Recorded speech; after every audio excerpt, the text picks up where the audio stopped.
Yo, yo, yo. What's up, everyone? Welcome back to the Mind Body Mushroom.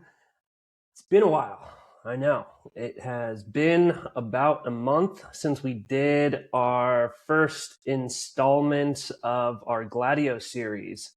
And I've been pretty bad about being consistent, but I've been really busy. I've been super busy, which I honestly kind of hate that excuse just in general. People are like, oh, I'm so busy. Like, okay, really what you're saying is that the thing that you were so busy not doing didn't rise to the level of importance. So by saying that I was too busy to record was saying that the podcast wasn't as important to me as these other things. And this is important to me because I think what we're doing here is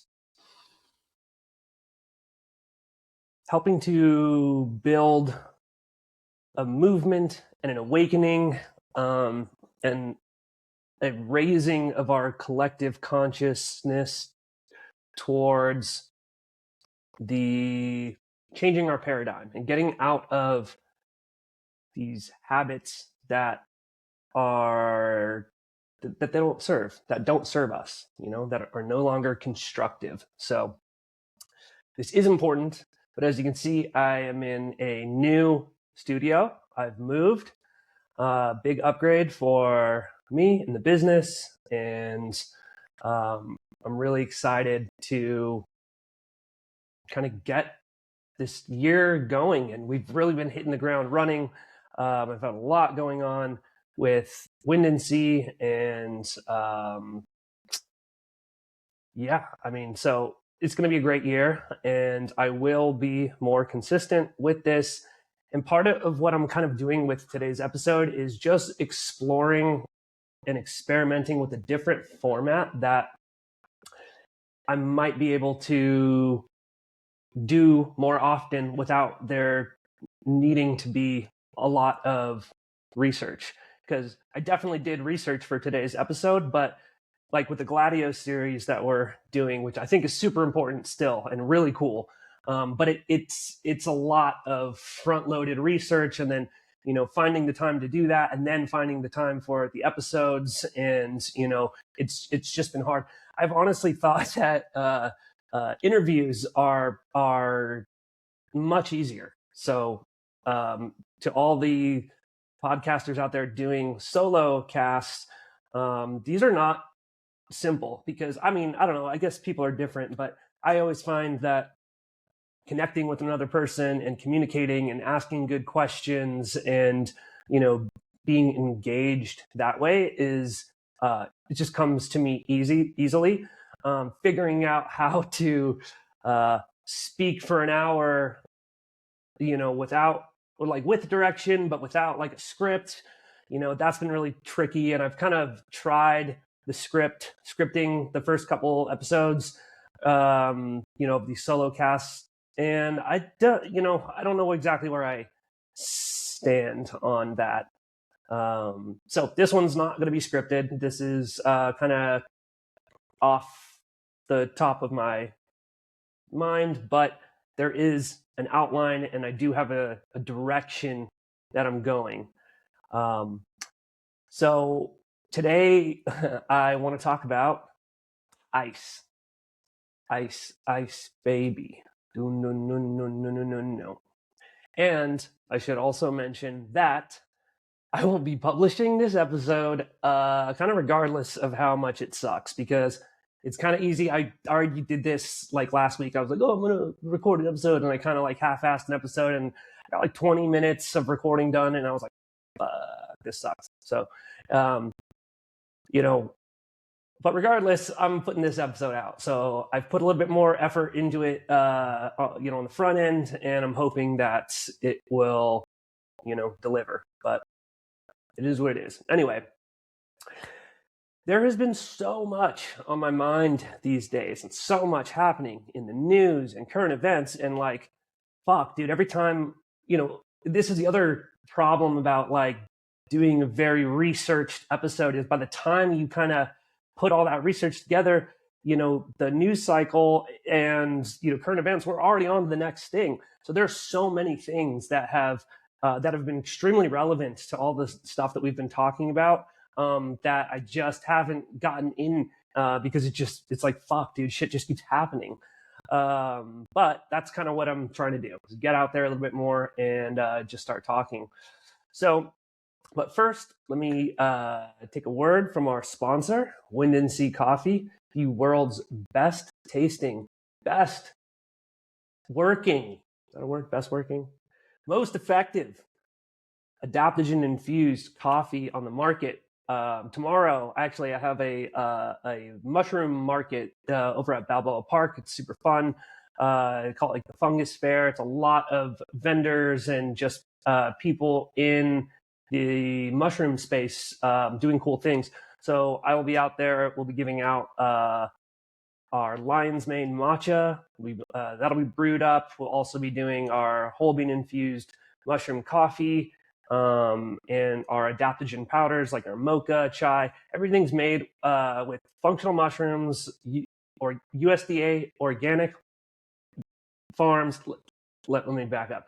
My products are not USDA organic because that means I have to get them independently certified, which I cannot afford to do. But the ingredients are USDA certified organic. So I just say that they're certified organic ingredients. They're made here in the United States. Our coffee is roasted here in San Diego, and it's a labor of love. I have been doing this for many years and not making a ton of money doing it, but I do it because I care about my products and I care about the space, and I like the purpose that it has given me, and I believe in what I'm doing. So that's why I'm doing it. And if you want to support me, I don't have like a Patreon or any other way of like asking for donations. I just have my business, windandseacoffee.com. Yeah, just you can order online, ship directly to your door. Everything's legal in all 50 states. We do subscriptions. We're actually in a few coffee shops here in Southern California, and we're growing. I think 2026 is going to be our best year. So anyway, on to the topics at hand. Let's start with, what the fuck is ICE? What is ICE? The U.S. Immigration and Customs Enforcement is a federal agency under the Department of Homeland Security, established in 2003 following the Homeland Security Act of 2002. This was all in response to 9/11. Its primary responsibilities include enforcing immigration laws, investigating customs violations, and ensuring national security. Okay, right there in their chatter, ensuring national security. So they're keeping us safe. Yay. Do you guys feel safe? Do you guys feel extra safe now? With all the ICE agents storming through your town, ripping people out of their vehicles, separating families, sending them to detention camps. Yeah, I don't. But anyway, George W. Bush, 2001, creates ICE in response to 9/11. Really, he creates the Department of Homeland Security, and ICE is sort of a subsector of DHS. Barack Obama, 2009 through 2017, the administration prioritized deporting individuals with criminal records, leading to record high deportation numbers. They called him the deporter-in-chief.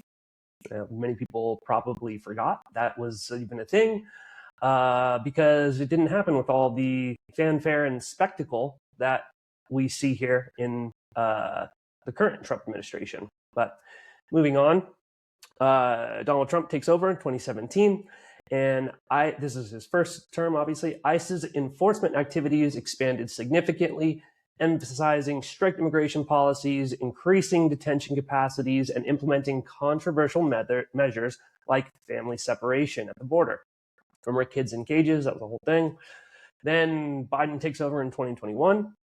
The administration aimed to reverse many of the previous administration's policies, focusing on illegal crossings and lax border policies. During this time, many NGOs have actually been accused of facilitating illegal migration kind of with American tax dollars. There's this whole shady web of NGOs and government agencies that kind of come up under the guise of humanitarian support. Starting often in the countries of origin that these people are fleeing from, and they kind of give them a map and they give them some resources and they kind of facilitate their migration. And then they come up through the southern border, which for 4 years had virtually very, very little enforcement, and created this massive, migration problem. And that's why, many people say that the world's largest human trafficking organization is in fact the U.S. government.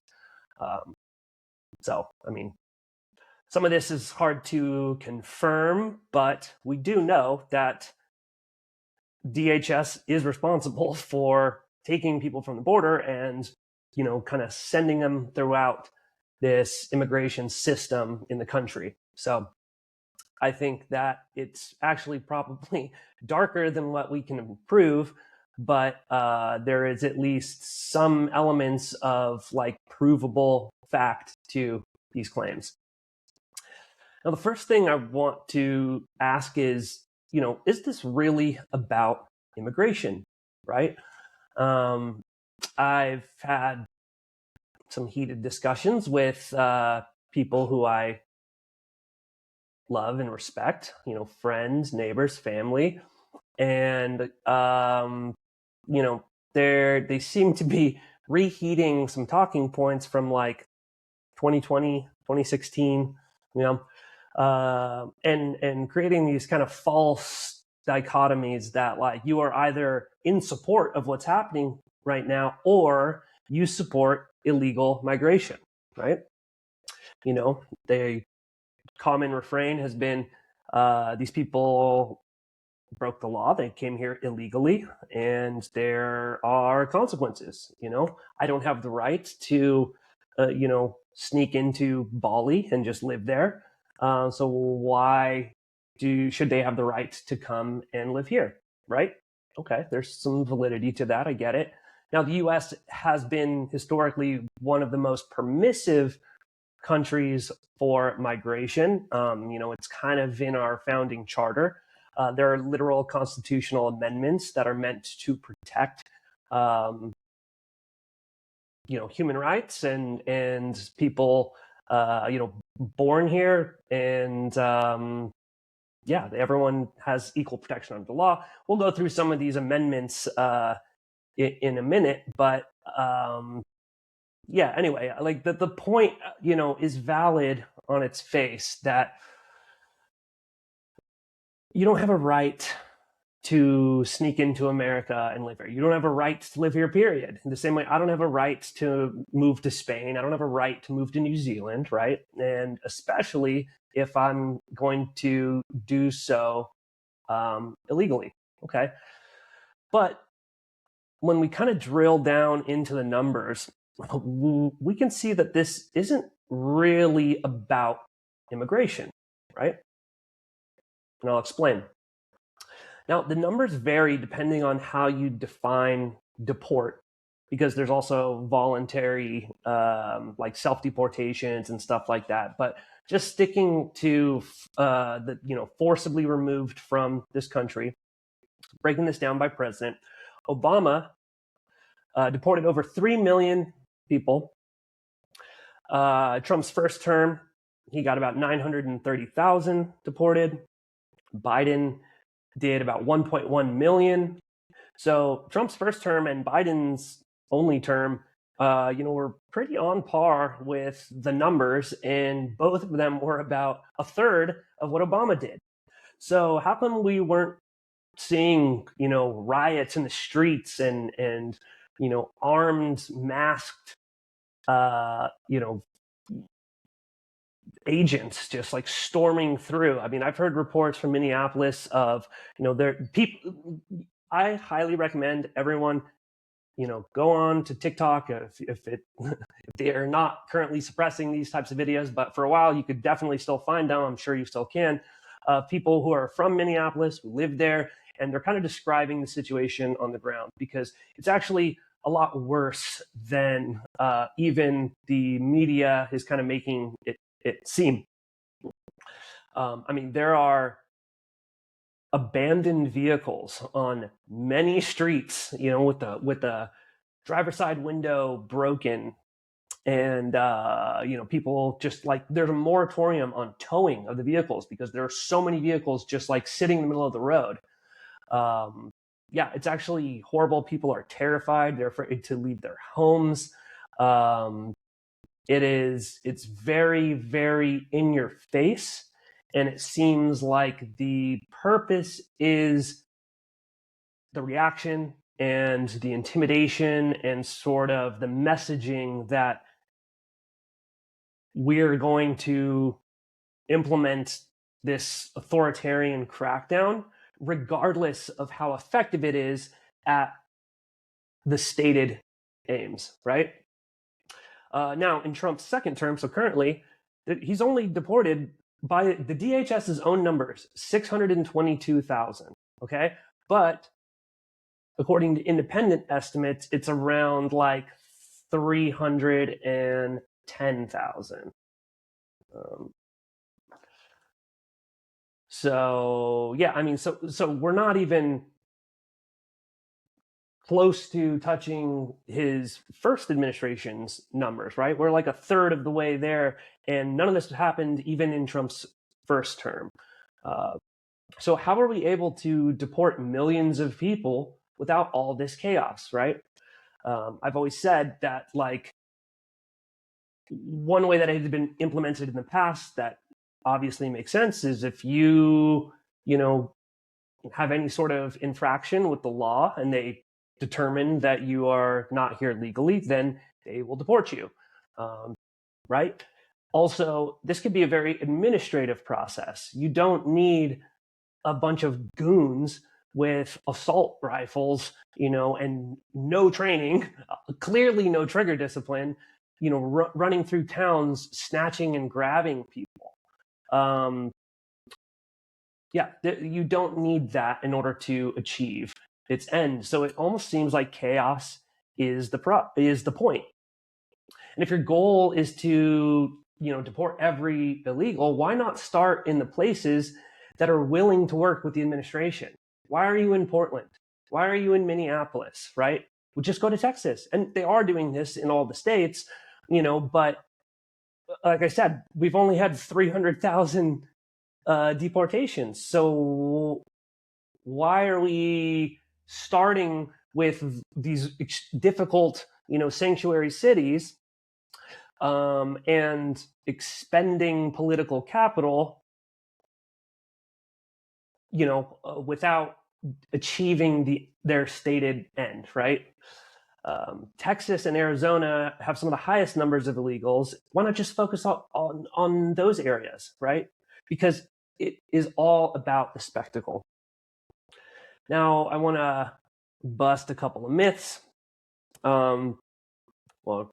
Is it true that they're focusing on people with criminal backgrounds, right? That was the way it was sold to us. Just going after the bad hombres.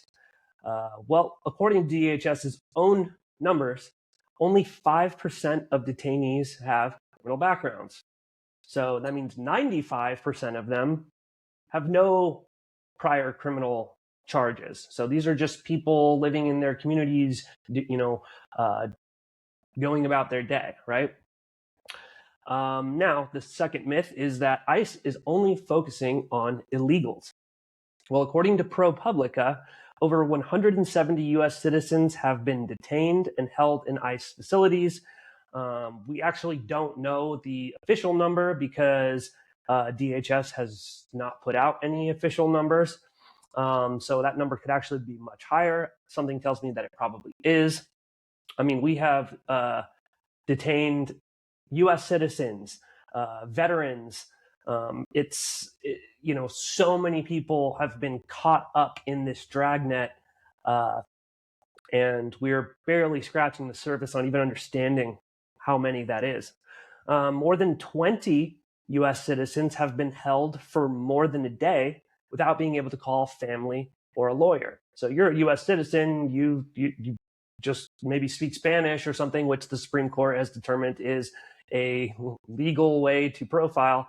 But in any case, you're just going about your day, you get snatched up by ICE, they ask for your ID, you say you don't have it, or whatever the case is, and next thing you know, you're on a bus heading to a detention center. Your family doesn't know where you are, they don't know how to reach you, you're not able to call them, you don't have a lawyer, maybe you have medical conditions, or your kid is in the backseat of the car, or over at school. There's hundreds of these stories, and they're all over social media.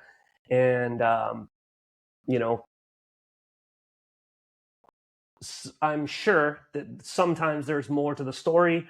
Not everything you see on social media is as bad as it is, but I'm sure some of them are worse, and some of them absolutely are exactly what it seems. And even if it's a small percentage of them, that's still way too many, and more than historically has ever been, caught up in all of this, right? Now let's see. Also, many people detained are legal migrants. So yes, they're not US citizens, but they are, in the process of getting their green card. They're being picked up at their green card hearings. That was a big thing happening here in San Diego. So people who are literally just like at court doing their, like green card stuff. They sometimes have spouses that are US citizens. They have kids that have been born here and are US citizens. And now, that was always, again, one of these arguments, like, why don't you just do it the right way? Okay, well, there are a lot of people doing it the right way, and they're like sitting ducks, just getting swooped up and thrown in detention. Some have been deported to countries that aren't even their country of origin. Some are here for their asylum hearings, which again, these are all legal statuses. These are not illegal migrants. It's like people look at it in this binary, like legal or illegal, and it's like actually it's a much more complicated system. There are work visas, there are student visas, there are what's that, H-1B, which I think is the work visas, but green cards. There's legal green card holders. There's asylum seekers. There's refugees. All of these are different statuses of migration, and it's not just people who like snuck into the country. So there have also been many cases of mistaken identity or violent apprehension of people for like not having their ID or their birth certificate on their person. There was an instance, I forget what state this guy was in, but he was an older Asian man, and he was dragged out of his house in his underwear. And it was like a mistaken identity. They thought he was somebody else, and they just beat the shit out of him, grabbed him from his home, and he was like crying on the side of the street. And that's when it kind of got like people saw what was happening, and whatever. They've detained hundreds of children. There was a video that came out recently that has been determined to be real, of hundreds of children in a detention center out in Texas. And yeah, it's like a heartbreaking video. Many of these children are US citizens. They were born here, and that makes you like a legal citizen, but maybe they have a parent that was undocumented or something like that. And so they grab the parent and they leave the kid, and they're like, okay, well, since you're unattended, we're just going to, detain you and take you to this either like these detention camps. And sometimes they're deported to another country. Other times they're put within the US foster care system, which, is its own subject and is ripe with various types of sexual abuse, physical abuse, substance abuse. Like, the foster care system is not a place that anyone wants to be, especially if you have family members here in the US that could be taking care of you.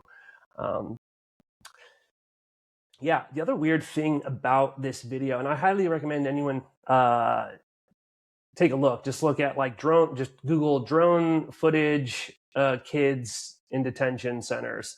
And it's like all of these kids, they're like, in this big kind of like a yard, basically, if you think of like a prison, they're like out like on like what do you call that shit? Like a yard. I'm blanking on the term, but they're outside. Fuck. And they're wearing, what's weird though is they're like color coded. Like, they all have different colored sweatshirts, but they are, there's like teal ones, and then there's like these maroon colored ones, and then there's like white sweatshirts, and then and like, it looks like AI. It looks like bad AI. But it's not AI. It was actually confirmed by the AP. They did all this analysis, and so I don't know what the deal with their sweatshirts are, but it does look weird. It looks like some sort of like sorting of some, of a sort. Like, they're categorizing people and kind of giving them certain color, clothing for whatever reason. Very strange. And what we're seeing is alarming, and this is not normal, because ICE, we've had immigration enforcement since 2001, and one of these kind of counters by the MAGA base is, how come you guys didn't freak out when this was happening by other presidents? Only Trump, right? It's like, well, because this is not normal. This is not how this stuff usually works. In fact, 2025 was the deadliest year for ICE in 2 decades.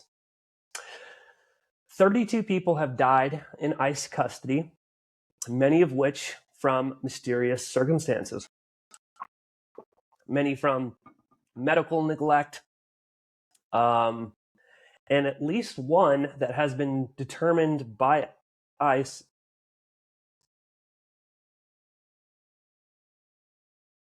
to be a homicide. Sorry, weird noise. So I'm going to go through some of these cases. One second, though.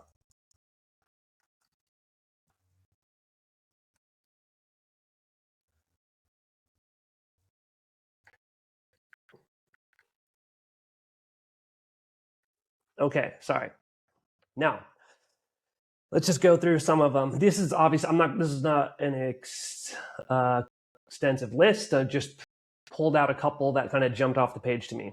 So I want you to pay attention to their age and their cause of death, right? So 29-year-old Genry Ruiz Guillen died from difficulty breathing. Okay, that's odd for a 29-year-old healthy person to just die from difficulty breathing.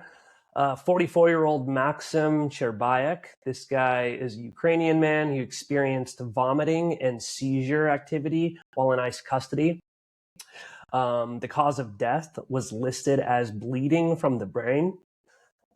So we don't really know what happened. That's sort of the consistent thing here, is like, we get like a snippet of information, and you're like, wait a second, what? How did a 44-year-old guy just start vomiting and seizures, and now he's bleeding from the brain? Did something else happen? There's some kind of interesting coverage. I would recommend people check out this creator on TikTok. She also has a Substack called the Dre Dossier, and she has been doing a lot of coverage on Larry Ellison and Oracle, as well as Elon Musk's Neuralink, and the proximity of some of these Neuralink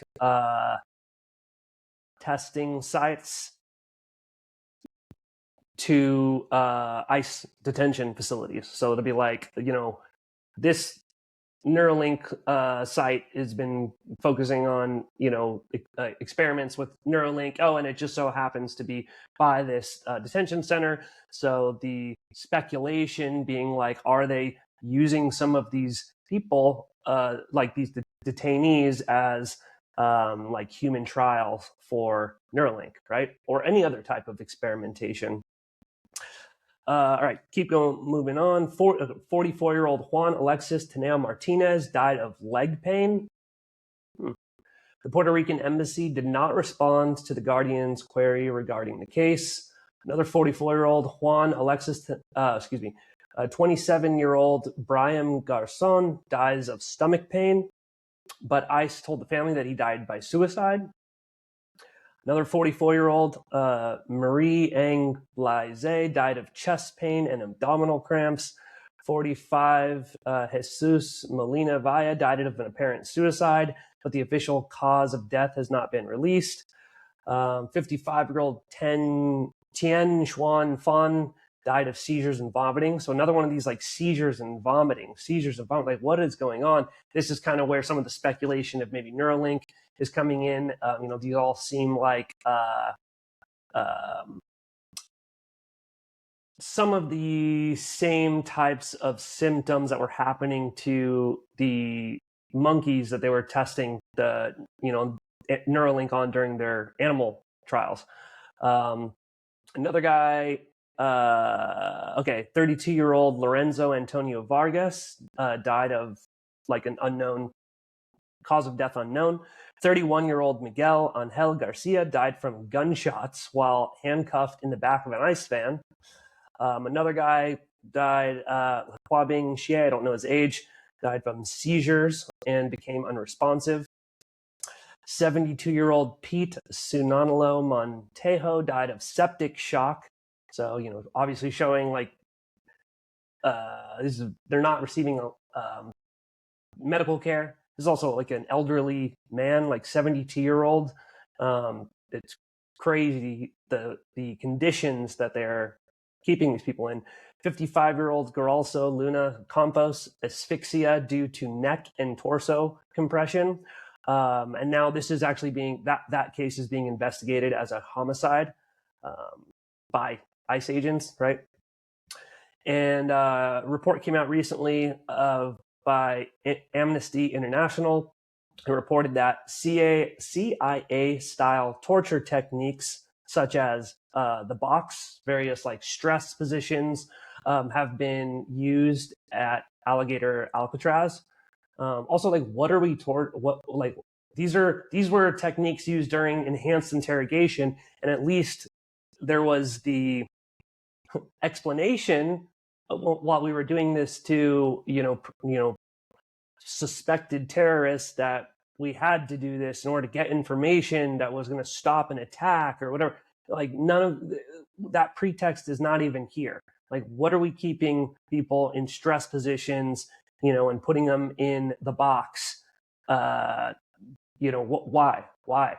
What purpose are we doing that? 1,200 migrants at Alligator Alcatraz have been reported missing. And we don't know if that means they have been deported, if they have been transferred, if they have been released, are they dead? We have no idea, and there have been allegations that have been unconfirmed, is saying that, people have seen, airplane loads of people being like dropped off into the ocean and they'll wash up. I don't know. I can't confirm that any of that is true, but, I think it is worth at least, it's plausible. It is plausible that this is happening. And, 12, where are they? Where are the 1,200 people, right? If you don't tell us where people are, we're going to speculate and we're probably going to assume the worst. Obviously, we had Alex Preddy and Renee Good, two U.S. citizens in Minnesota that, were killed during these protests. And they've been extremely polarizing cases, which I believe is what the regime wants. Again, this is all for the spectacle. And particularly Renee Good's case, it perfectly divides on partisan lines. And it's been a foil for massive uprising and protests and riots, just like the George Floyd did. I mean, it's literally even in the same city that happened. So I think these instances are used strategically to keep us from kind of uniting and focusing on the actual problem, which is, an authoritarian government that is completely steamrolling over our constitutional rights, and instead can be viewed through the lens of, these false dichotomies. And, which team are you on? Are you on the blue team or the red team? Are you on the left team or the right team? So that's what they want. This is part of this divide and rule strategy. And many people have speculated that this is so that the Insurrection Act can be activated. They can usher in martial law. They can suspend elections, because it does seem like the midterms are not on the Republicans' mind. Like, at least the people high up in the Trump regime. Like, you wouldn't do this if you were worried about winning an election, just because, polling is shown this is like wildly unpopular. 75% of the country agrees that this is not the way we should be going about implementing our immigration policy. So, but if they can suspend elections and clamp down, then they don't have to do any of these things. They don't have to worry about what you and I think or how we're going to vote.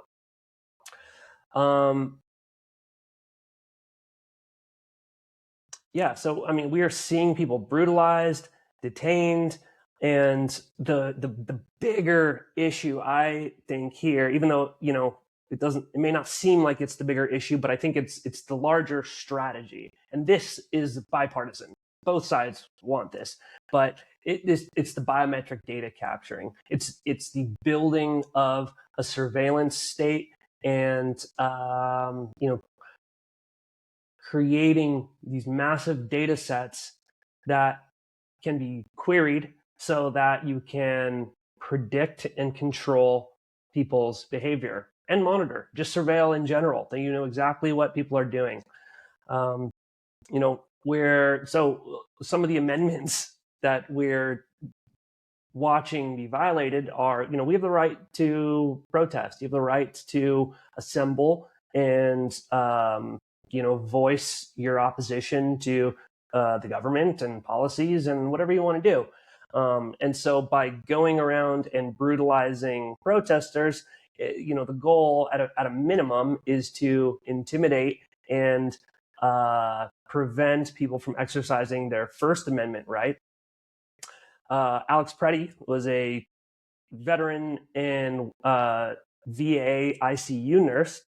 He was shot for his legally registered pistol that was in his waistband, right? And the Trump administration, this is the Republicans, the 2A crowd, are saying that the reason he was shot is because he had a gun. He brought it to a protest, and you don't have the right to do that, which, you do have a right to do that. And the Republicans and conservatives, let's say, have protested by openly carrying their rifles and weapons multiple times. I mean, that was the whole January 6th that happened a lot. So for some reason it was okay when they were doing it, but now it's not okay. So it's not really about values and rights. It's about being a dissident and opposing what the regime is doing. So they want to intimidate you and tell you that you cannot do this. That's your First Amendment and your Second Amendment. Now, your Fourth Amendment protects your rights from unreasonable searches and seizures. This is why, in order for law enforcement to enter your home, they need to go get a search warrant from a judge. Basically, how that works is they, say, hey, we have, probable cause. We think that this crime is being done. They have to present that to a judge. A judge has to look at the evidence and then say, yes, this is warranted. You can enter the premises and you can search for this, or you can go, get this person. Well, ICE is using what's called an administrative warrant, which is basically a warrant that is signed by another ICE officer, right? So it's like where you're, let me ask myself for permission to do this. Yep, I have permission. So that's a violation of your Fourth Amendment, right? And your 14th Amendment grants due process and equal protection under the law, which ICE detentions have lacked in, it hasn't had due process in over 2,300 cases, and that's just what they have counted, right? So this is something that we talked about in the Gladio in primer, our first episode, which is this concept of the Hegelian dialectic, problem, reaction, solution. And where I think, that plays into this is, could it be that Joe Biden leaves the border open, right? Even helps finance this massive migrations into the US, and that creates this reaction by the Trump administration, to say, oh my gosh, well, we need to do something. Think of Laken Riley, think of these other people who have been, killed or harmed or, assaulted in some way by illegal immigrants. You want that to stop, right? And now they get to usher in the pre-planned solution, which is all of this big tech, techno feudal authoritarian governance structure. So moving kind of into that realm now, I want to talk about ICE's connections to Palantir, right? So the first thing I want to do is play a little video talking about what is Palantir. So let me refresh.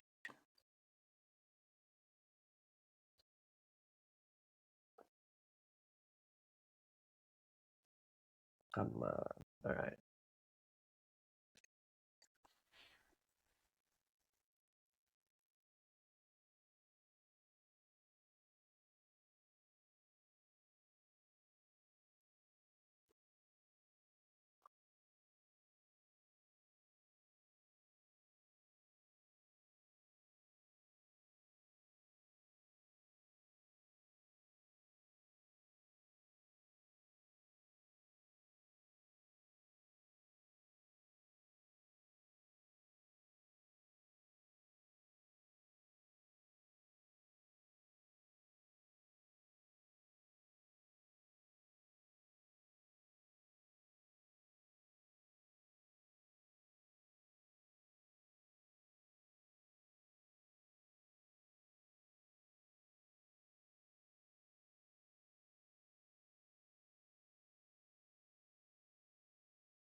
Yeah.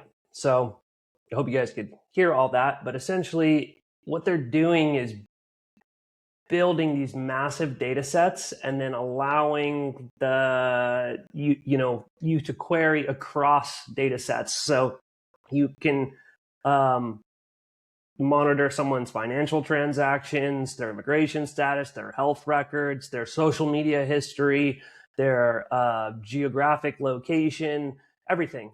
And the more data they get, the better they are at predicting your next action.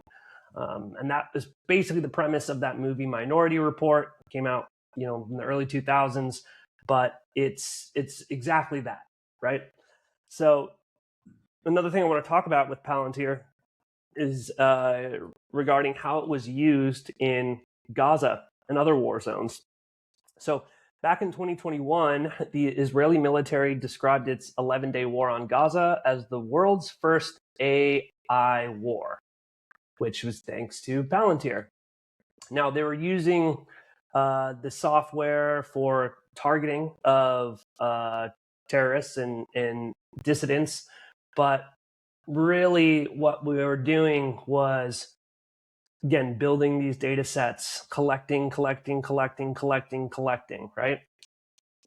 And they know that it's not 100% accurate, but by their own logic, that's why they need to keep growing the data sets so that they can make better predictions and really work out all of the bugs. So we are their training data sets, right? Now, Palantir has an interesting connection to our boy, Jeffrey. That Jeffrey, yeah. So Jeffrey invested approximately $40 million in two funds managed by Valar Ventures, which is a firm co-founded by Palantir co-founder and chairman Peter Thiel in 2015 and 2016. So 2015, 2016, right? Not that long ago. And this investment in Valar Ventures is reportedly the largest asset held by the Epstein estate, growing to be worth nearly $170 million by mid-2025. Now, there's also connections between Thiel and Jeffrey. Documents reviewed by the New York Times showed that Jeffrey and Peter Thiel had multiple meetings scheduled in 2014, with some records suggesting that they met in person. Another member of the PayPal mafia, Elon Musk, was implicated in this latest batch of emails that came out earlier this week. It's the last week of January right now. And both Elon and Peter Thiel and Thiel's acolyte J.D. Vance have openly admired the philosophy of the Dark Enlightenment. And if you haven't checked out our Dark Enlightenment series that I did with Isaac Weishaupt, I highly recommend you check it out. Also check out his episodes that he's done, his solo episodes on that topic. He is very knowledgeable and really goes into detail of Curtis Yarvin and Nick Land, which were some of the key architects behind this. Curtis Yarvin's still alive. Like, you can go to his Twitter page. He just did an interview on the PBD podcast about a month ago. So this is not like some, like early 1900s, or like Nietzschean or something. Like, no, this dude's alive. He's still spewing this shit. And in the Dark and Light episode, we talked about him, about Curtis Yarvin, who has advocated what he calls the RAGE plan, RAGE, which is a return to authoritarian government, replacing the current government with a corporate model. And if you think about it, it's like a techno-feudal state with a CEO monarch in charge of different network states, and the AI, it's like AI governments and smart cities and all of this stuff, right? So it's very dystopian, unless you are part of the technocratic nobility, right? Now, New Gaza, this was a big presentation that Jared Kushner and Steve Witkoff debuted at this year's World Economic Forum meeting in Davos, Switzerland. Trump has created what's called the Board of Peace, yikes, which seems to be kind of a pay-to-play alternative to the United Nations run by Trump and Tony Blair and any other despotic leader like Viktor Orban, Erdogan from Turkey, Putin from Russia, Xi Jinping from China, anyone basically willing to pony up $1 billion into a fund that is controlled by Donald Trump. Now, some key aspects of the New Gaza plan are the plan, sometimes referred to as Project Sunrise or the Gaza Riviera, envisions a coastal metropolis featuring luxury beach resorts, high-speed rail, AI-powered infrastructure, and over 100,000 new permanent housing units. It proposes a new Rafah in the south, designed to house residents in modern, dense developments while turning other parts of the strip into industrial zones, data centers, and parks. What do you think they need those for? The proposal suggests that the United States, alongside a board of peace, would oversee the transition from conflict to a de-radicalized, terror-free zone. Trump has previously suggested that the U.S. should take control of the territory to manage it. The aim is to create a charter city with 100% employment, focusing on tourism and technology to replace the previous economic structure. The plan calls for using rubble from the destruction to potentially terraform the coastline. Palestinian and human rights monitors have condemned the plan, calling it a blueprint for erasure that ignores the rights, homes, and history of the population. Many view it as a project to permanently displace residents from their original homes. And beyond that, it's another example of these freedom cities or 15 cities that were being talked about during the Great Reset. Right? This is the whole you'll own nothing and you'll be happy philosophy. Everyone will have a social credit score tied to their digital ID. They will have a carbon emission tracker where they can use digital blockchain money to purchase carbon offsets. And, it creates this panopticon prison where you are being watched continuously by AI algorithms, and they can, cut off access to the system if you don't behave, right? And all of this governance will be done by AI, which is tied into the Internet of Things. And we're already seeing this in countries right now. Like Albania has their first AI minister. So that is and that's all dark enlightenment stuff. This is their plan. They want algorithms to be in charge of everything. That way, no one can get away with anything. And both sides are advancing this agenda. Now, in conclusion, another reason this isn't about immigration is because why are they planning for such aggressive expansion of the detention centers? ICE is converting warehouses now in cities all across the U.S. Currently there are two that they just converted. One's in Maryland and the other one is in Arizona. And it will be the largest expansion of detention capacity in U.S. history. Okay, we all remember the internment camps in Japan. Usually when they start building detention centers, good things don't then follow. It's usually horrible things. I mean, look back on it and it becomes a massive black eye to our values as Americans. But if they build this third one in El Paso, which is planned to have 8,500 beds, it will be among the largest jails of any kind in the country. And like I said, the federal government has given tours of potential sites in more than 20 cities. So there's no way that they could even remotely fill these facilities without dramatically increasing their presence in all of our communities. Or expanding their detention criteria to American citizens and other dissidents of the regime. Now, what I tell people who, can't seem to see the problem with all of this, because, maybe they agree, they love Trump. I don't know why people are so willfully blind to why this is bad. But even if you 100% agree with every decision that's being made right now,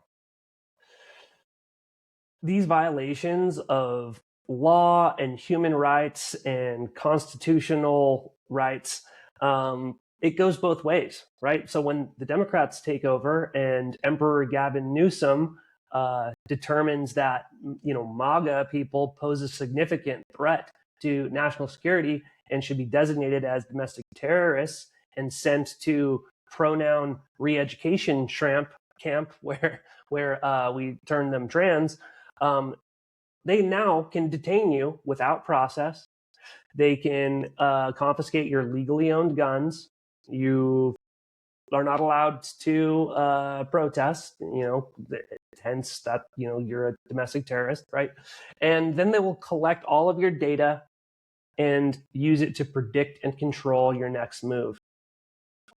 This is the future that the technocrats have been planning for decades. It's not about left versus right politics, and it sure as fuck is not about immigration.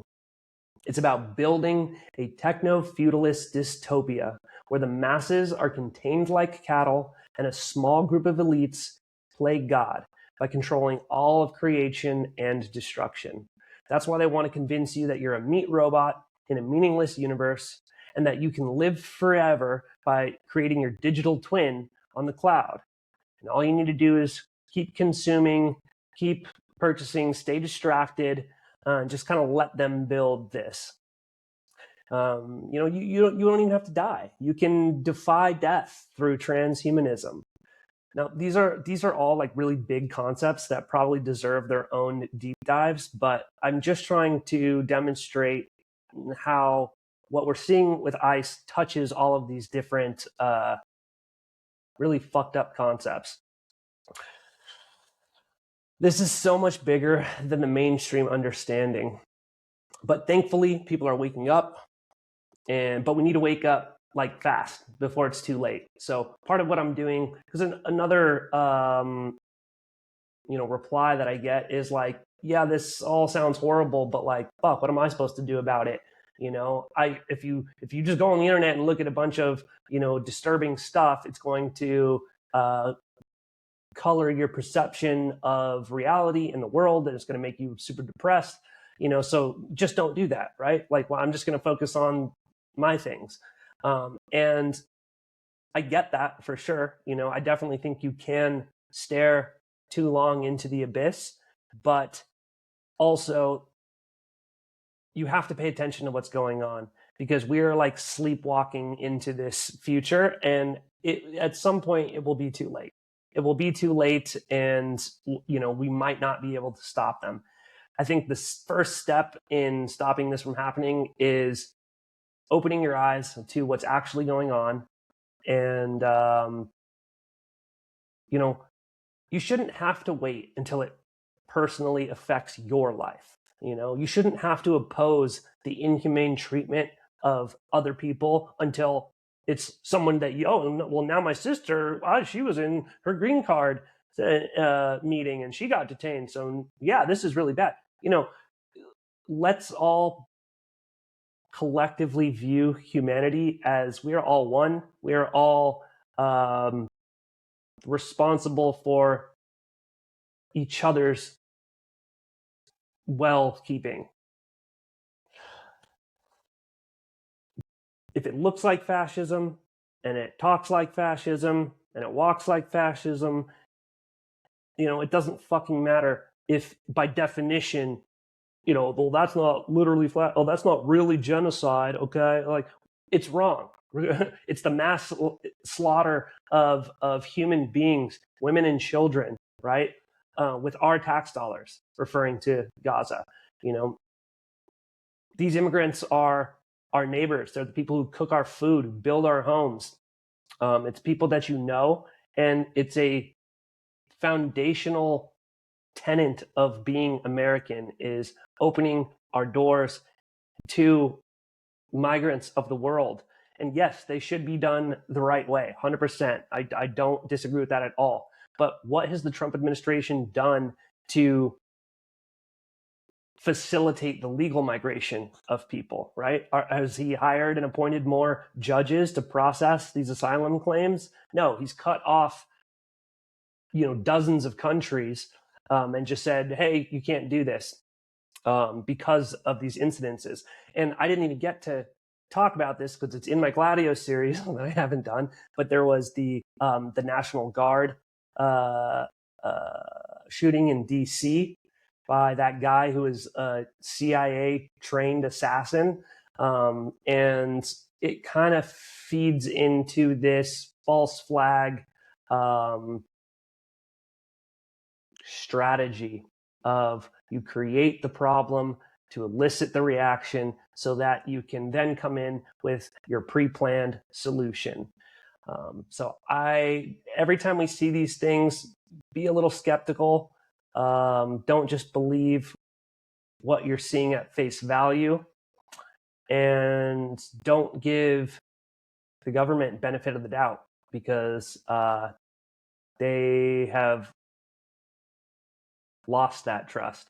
I don't know if they ever had it, but they certainly don't have it now. So anyway, that's it for today's episode. Thank you so much if you made it this far. Again, I think our next episode will be an installment in our Gladio series. I think we're going to talk about the historical, factual basis of Gladio and kind of understand what that means when I say, this is a Gladio operation, or this is a modern day Gladio operation. So that's what we'll do next time, because I think it's a really good foundation for understanding other things that we see in the news. And I hope you like it. If you want to share this, like and subscribe. Check me out on YouTube. And like I said, if you want to support this podcast and you want to support my business, go to windandseacoffee.com. Get yourself a bag of coffee, pick up a bag for someone that you love, and support independent American companies that are trying to do good things in the world, because there's a lot of really dark shit out there. But yeah, all right, guys, I'll see you next time. Peace.